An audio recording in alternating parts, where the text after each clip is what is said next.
विश्व साकारत माझे वाकले हात स्वरंगाचे थर फासले मी मनभर विटली सुरुंग नव्या हाकेचे कानात हाकेला हो देता देता श्वास माझे उन्हाळले मोकाट मनाच्या मागे पाय माझे उन्हाळले हृदयाचे ठोके आज आभाळात वासले धडधड धडधड अशी ढगफुटी राग माझी तगमग तगमग तगमग तगमग तगमग तगमग तगमग तगमग तगमग तगमग तगमग तगमग तगमग तगमग तगमग.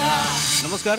राजवाडे अँड सन्स हा सिनेमा लवकरच आपल्या भेटीला येतोय आणि त्यानिमित्ताने राजवाडे अँड सन्स म्हणजे राजवाडेची फॅमिली आहे ती आपल्या सोबत आहे. इथे तुम्ही पाहिलं तर राजवाडे भाऊ बहीण इथे दिसतील तुम्हाला तिघेजण.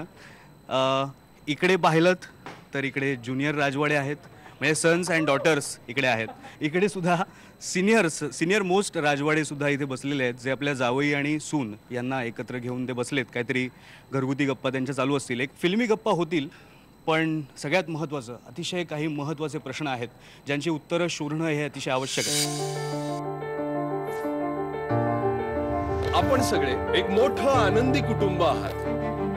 कुटुंबातील सगळ्या लोकांवर तुमचं जीवापाड प्रेम आणि विश्वास आहे. मग हा गेम आत्तासाठी एकदम परफेक्ट आहे. It's a trust game.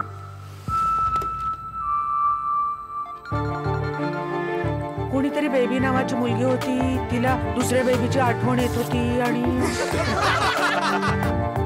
Shweta तुझं आणि त्या तुषारचं सेटिंग करणं चाललंय आजोबा. काही गोष्टी योग्य असतात की अयोग्य असतात हे जाणून घेणं अतिशय महत्त्वाचं असतं. दिग्दर्शकावर दबाव टाकून रोल मिळवणं हे कितपत योग्य आहे? सिद्धार्थ मेनन त्याने याचं उत्तर द्यावं. योग्य आहे कारण काम मिळवणं हे खूप अवघड आहे आणि सचिन गुंडलकर सारखा दिग्दर्शक जो खूप क्लिअर आहे त्याला कधी कधी प्रूव्ह करावं लागतं की मी बसतो तुझ्या सिनेमात, हे बघ मला हेही जमतं, हे सांगणं फार आवश्यक आहे. तर योग्यच आहे आणि ते कामच आहे ॲक्टरचं असं मला वाटतं, स्वतःला विकणे. पूर्वजांची लफडी आणि करप्शन स्वाहा. म्हणजे काय फॅमिली बिझनेस आहे म्हणून सगळ्यांनी तेच करायचं पिढ्यानपिढ्या. दुसरी गोष्ट महत्त्वाची एक आक्षेप आहे आलोक राजवाडे यांच्याबद्दलचा की जर सिनेमाला तू राजवाडे हे नाव दिलंस तरच मी सिनेमात काम करेन अशी तू अट सचिन गुंडलकरला घातली होतीस. हे खरं आहे का? हे खरं आहे. आधी Kundalkar and sons, Kulkarni and sons अशी नावं पुढे आली होती. मी ठाम नकार दिला. म्हणलं मी राजवाडे अँड सन्स असेल तरच काम करीन नाहीतर मी चाललो अशी माझी भूमिका होती आणि ती मी निभावली आहे शेवटपर्यंत. मी बदलो नाही आणि आज फिल्मचं नाव तुम्ही बघताय राजवाडे अँड सन्स आहे. पण आपल्या तिसऱ्याच सिनेमामध्ये स्वतःचा नावाचा सिनेमा येणं हे सुद्धा मोठी गोष्ट आहे ना? खरंच आहे. खरंच आहे. ऐतिहासिक सिनेमा झाला. आता ऐतिहासिक गोष्टही घडली आहे त्याच्या बाबतीत. आपण जरा इकडे ह्या राजवाड्यांकडे येऊया कारण ज्युनियर राजवाड्यांमुळे ते खूप त्रासलेले वगैरे असे दिसतात आपल्याला. असं नाही आहे ना? अजिबात असं अजिबात नाही. कारण खेळीमेळीनं राहणारं आनंदी असं हे कुटुंब आहे आणि या कुटुंबातली ही गोष्ट आहे. पण ही गोष्ट मांडत असताना निर्माते म्हणून आज अतुल कुलकर्णी आपल्या समोर आहेत की चहा हे विष आहे त्यामुळे मी सेटवरती चहा देणार नाही असं तू म्हणालास आणि त्यामुळे तुम्हाला चहा नाही मिळाला ना सेटवरती. सकाळी प्रॉब्लेम व्हायचा त्यामुळे. मला माहिती नाही की तुझ्या खबऱ्या कोण आहे कारण ही शोधपत्रकारितेची पुढची लेवल आहे. आणि शोधपत्रिकाची लेव्हल काय आपल्या सगळ्यांना माहितीच आहे सध्या. त्यामुळे अत्यंत चुकीच्या इन्फॉर्मेशन्स ज्या तुझ्यापर्यंत पोचलेल्या आहेत.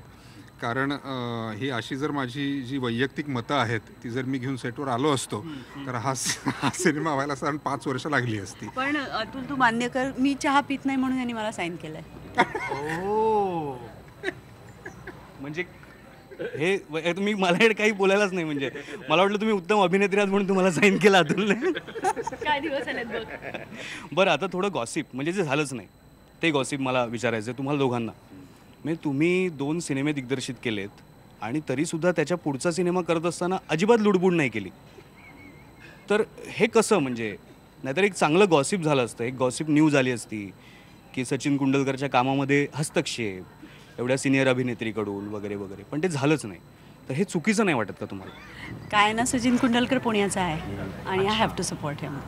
त्याच्यामुळे लुडबुड हस्तक्षेप झाला की नाही हे तू त्याला विचार, पण ते करायचं नाही हेही सचिन नी आणि अतुलनी लिहून घेतलं होतं कॉन्ट्रॅक्टमध्ये. So please refer to my contract. हो, पण म्हणजे हे नवीन ट्रेंड तुम्ही आणताय की कॉन्ट्रॅक्टमध्ये लिहून घ्यायचं, जे त्रास पुढे होतील ते होणारच नाही, याची काळजी आधीच घ्यायची. ॲक्च्युली आम्ही असं ठरवलं की नटांबरोबर होणारी ही शेवटची प्रेस कॉन्फरन्स असेल, याबरोबर फक्त वकिलांबरोबरच प्रेस कॉन्फरन्स करायची, तर यापुढे लक्षात ठेवा. मला वाटतं एक राजवाडे ॲडव्होकेट्स असं एक नवीन एक सेक्शन सुरू होईल, डिपार्टमेंट सुरू होईल तुमच्या फॅमिलीमध्ये.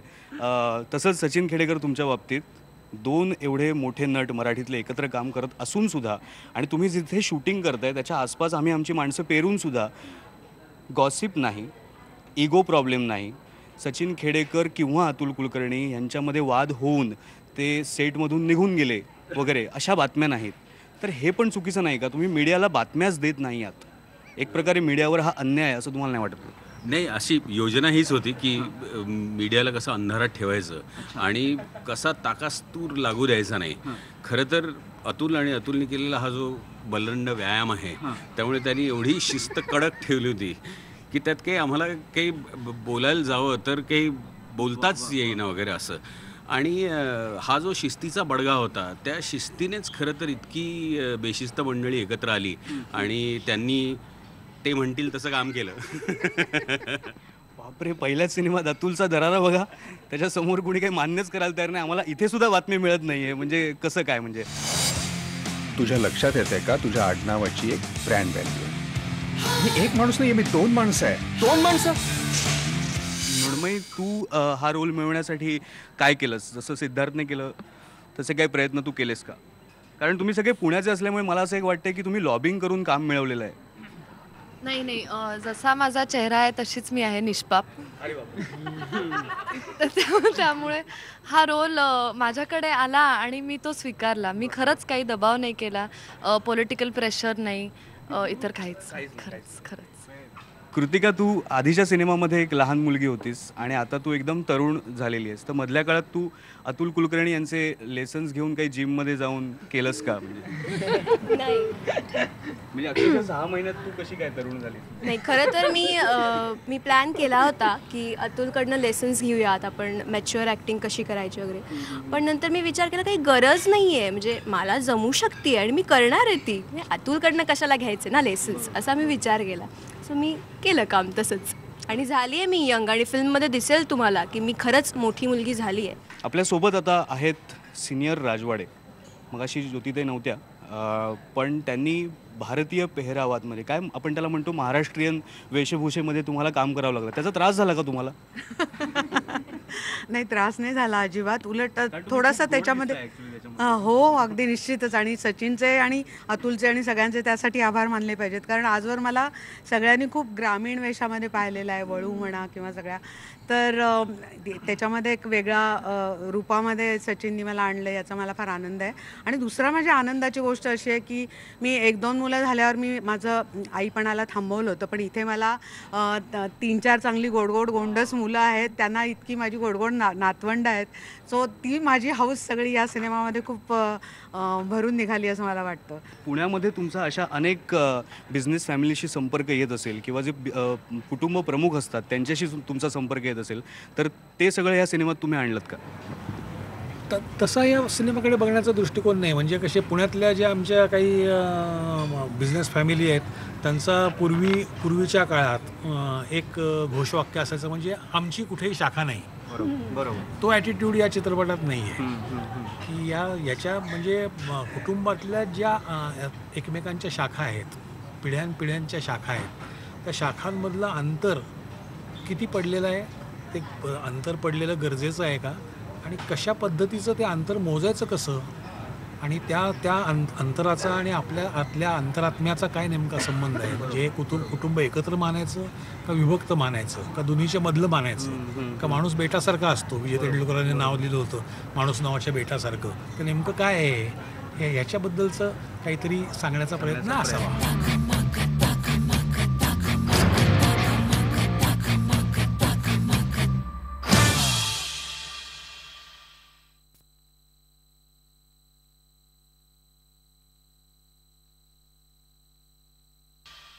आमची कुठेही शाखा नाही असं म्हणतात पुण्यामध्ये, तसं हा सिनेमाबद्दल म्हटलं तर ह्याची पुढची शाखा येणार आहे का, म्हणजे सिक्वल येणार आहे का यासाठी? राजवाडे अँड सन्सचा विषय असा आहे की तो 3 पिढ्यांचा विषय आहे. 3 पिढ्या एकमेकांबद्दल काय विचार करतात असा विषय आहे. ज्याला जे हवं ते त्याला करता यावं असा विषय आहे. जो जे वांछील तो ते लाहो असा विषय आहे. त्यामुळे तो सतत सर्वकाळ होत राहणारा विषय आहे. त्यामुळे आमच्या सर्वदूर शाखा पसरतील असं मला वाटतंय. ओके. कदाचित त्या वेगवेगळ्या भाषांमध्ये सुद्धा येतील. एक आपल्याकडे कलाकार आत्ता असेल, जसं मी मगाशी उल्लेख केला की त्यांचं आडनाव सिनेमामध्ये जोशी आहे, ते राजवाडे नाही आहेत. बाकी सगळे राजवाडे आहेत पण तुम्ही जोशी आहात. राहुल, जोशी आडनाव असणं आणि बाकी सगळे आसपास राजवाडे असणं काही असं वेगळं नाही वाटलं, काही विचित्र वाटलं? नाही, वेगळं नाही वाटलं. फक्त लोक जाम माझी टिंकल करत होते तिकडे सिनेमात. तेही मी एन्जॉय करत होतो.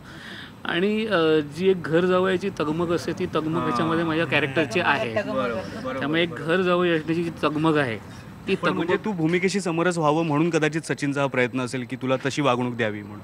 असेल कदाचित म्हणजे मला माहीत नाही. पण जेव्हा त्याने मला सांगितलं असा रोल करायचा आहे, तेव्हा मी त्याला विचारलं की तुला असं वाटतं का मी हा करू शकेन? तो म्हणलं हो, आणि आपण ते करतो आहोत. त्यामुळे मी म्हटलं की ठीक आहे, तू त्याच्यावरती विश्वास ठेवून, डिरेक्टरवरती विश्वास ठेवून, शेवटी तो कॅप्टन ऑफ द शिप आहे, त्यामुळे त्याच्यावरती विश्वास ठेवून बाकीच्या गोष्टी करत गेलो. आणि ती तगमग माझ्या मते व्यवस्थित पडद्यावरती आली आहे आणि ती लोकांनी बघावी अशी पूर्णतः इच्छा आहे. आभाळ भरून स्वप्न पाहिले मी आज, अन पंख लागून त्यात मी उडले सुसाट. उडता उडता केले हवे तसे हात वारे, निखळून पडताना झेलले मी चंद्र तारे. ठिंग्या उडवत एकमेकावर घासले, तेवत ठेवत माझ्या मनात दिसत माझी तागा मागा तागा मागा तागा मागा तागा मागा तागा मागा तागा मागा तागा मागा तागा मागा. तुमचा रोल जो आहे ह्याच्यातला, आम्ही काही प्रोमोमध्ये बघितलं की मुलावरती ओरडताय तुम्ही, तुम्हाला सगळं पटतंय पण मुलाचं वागणं पटत नाही, म्हणजे पुढच्या पिढीचं वागणं पटत नाही आहे. तर ही तगमग आहे का त्या सगळ्या पिढीची? हो, ती तगमग आहे. फक्त मला जास्त करून असं वाटतं की ह्या मधल्या पिढीचं कसं होतं आहे की त्यांचं सँडविच होतं की त्यांना वरच्या पिढीचं पटतं आहे आणि त्याच्यापेक्षा धाकट्या पिढीचं त्यांना पटवून घ्यायचं आहे, पटवून घ्यायची इच्छा आहे. त्यामुळे कुठेतरी त्यांचा सांधा व्हायची त्यांना इच्छा आहे खूप, आणि त्याचा प्रयत्न आहे, त्याची तगमग आहे असं मला वाटतं ह्या सिनेमामध्ये. आणि त्यामुळे सतत मुलांना सांभाळून घेण्याच्या दृष्टीने हा प्रयत्न आहे मधल्या पिढीचा. कारण कळतं आहे दोन्ही पिढ्यांचे काय प्रॉब्लेम्स आहेत ते कळतं आहे, आणि कुठेतरी त्यांनाही तसं वाटून गेलेलं आहे त्या वयात, पण ह्याच्यावर सोल्युशन नसतं असं वाटून गेलेलं आहे. आणि ह्या मुलांना आता वाटतंय तर वी शुड हेल्प देम अशी कुठेतरी एक इच्छा असू शकते. फ्लॅटमध्ये आल्यावर स्वतःच्या खोल्या मिळाल्यात तर लगेच इंग्लिश सिनेमातल्यासारखे वागू नका. मला गोडबोले तुम्हाला विचारायचं आहे, तुमची पण गोडबोले फॅमिली आहे, एक वेगळ्या प्रकारचं उद्योग घराणं आहे, तर सिनेमातलं काही तसं रिलेट झालं का? मला बऱ्याचशा गोष्टी रिलेट झाल्या आणि मला ते असं नाही वाटत की कुणाला न रिलेट होण्यासारख्या आहेत. कारण पिढ्यांमध्ये गॅप ही असतेच, विचारांमध्ये फरक हा असतोच. त्यामुळे आईवडिलांची भांडणंही होतातच, उलट उत्तरं आपण देतोच. म्हणजे मला नाही वाटत अशी कोणी मुलं असतील जी कधीच भांडली नाही आहेत आईवडिलांची, आणि तेच एका अर्थाने ते त्या नात्याचं बळ आहे. त्यामुळे मला असं सगळेच प्रश्न हे माझेही प्रश्न होते आहेत आणि हे प्रश्न मला वेळोवेळी पडतही राहतात. आणि स्वतःला काय करायचं आहे, मला काय व्हायचं आहे त्याचा शोध घेणं हे तरुण पिढीतले प्रत्येकजण हे करतच असतं. त्यामुळे ते मला बऱ्यापैकी तुला काय ह्याच्यावर बोलायचं, रिलेट होणं, ॲक्टरनी रिलेट होणं, नंतर ते प्रेक्षकांनी रिलेट होणं. आमचं राजवाडे कुटुंब खरोखर एक मोठीच्या मोठी फॅमिली होती आणि ते सगळं हैदराबादचं आमचं घर होतं आणि तिकडे आमचा एक मोठा वाडाही होता. त्यामुळे त्या वाड्याविषयी अख्ख्या राजवाडे कुटुंबियांना काहीतरी वाटतं. तर पहिल्यांदा मी स्क्रिप्ट ऐकल्यापासून मला ते जे संपूर्ण संदर्भ आहेत वाड्याविषयी वाटण्याचे, तिथून माझा ॲक्च्युली प्रवास सुरू झाला.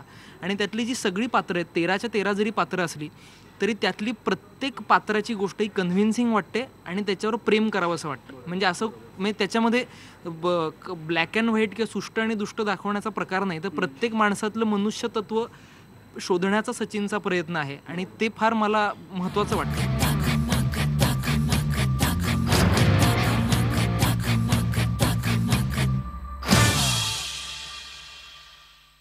तुम्हाला असं वाटतं की या टप्प्यावरती अशा प्रकारचे रोल्स मिळणं हे खूप गरजेचं झालं आहे आता? तुम्ही म्हणाल सचिन खेडेकर आहे, अतुल आहे, तुमच्या पिढीला नक्कीच झालं गरजेचं, आम्ही तर म्हणणारच, कारण आम्ही त्या पिढीत आहोत.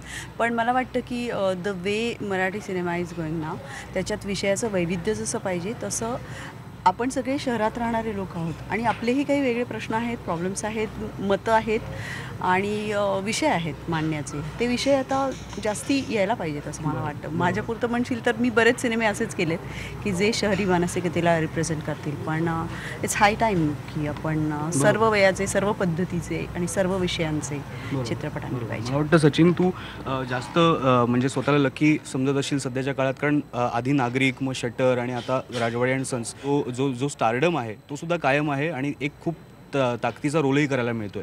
हे दोन्ही गोष्टी कशा आत्ता मी तू एन्जॉय करतो?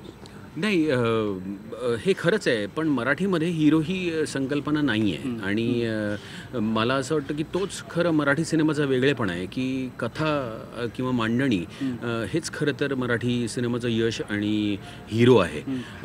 आणि त्यासाठीच खरं तर आज कुठलाही चाललेला एक सिनेमा दुसऱ्या सिनेमासारखा नाही. हे वैविध्य फक्त मराठीतच आहे, बाकी कुठेही नाही आहे.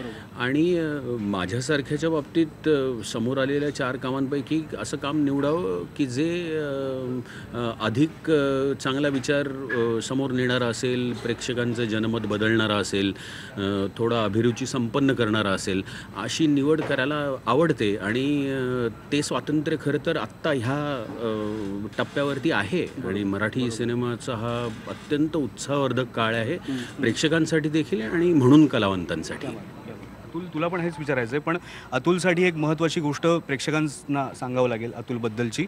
9 तारखेला जज्बा, ज्याच्यामध्ये गेस्ट अपीअरन्स. पुढच्याच आठवड्यात राजवाडे अँड सन्स, ज्याच्यामध्ये गेस्ट अपीअरन्स नाही, त्याच्यामध्ये प्रोड्युसर आणि मेन रोल.